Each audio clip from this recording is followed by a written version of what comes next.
I now already have a deployment ready to go, but if you wanted to create a new deployment, you can add this here. Or if you want to bring a deployment, you go into the logs, pick the log and say here, create deployment.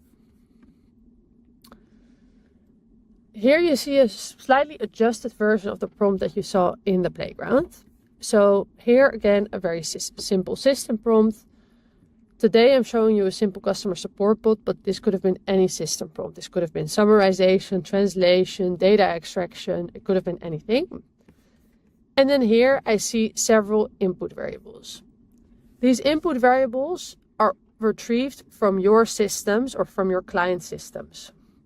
So in this case, conversation history, client tier, and preferred shipping partner. And again, user question.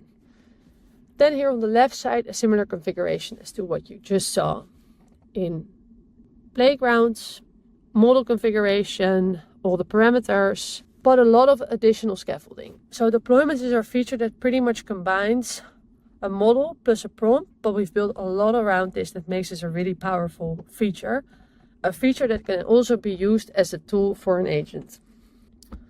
One of those features is a fallback model. So many model providers have outages throughout the year. All our clients have model providers configured up until 5 levels of model providers. So for example, you run everything on Azure, the primary configuration or the primary model is GPT-5 on Azure, and the secondary model is GPT-5 on OpenAI. In this case, we have Kimi as a primary model and Haiku as a secondary model.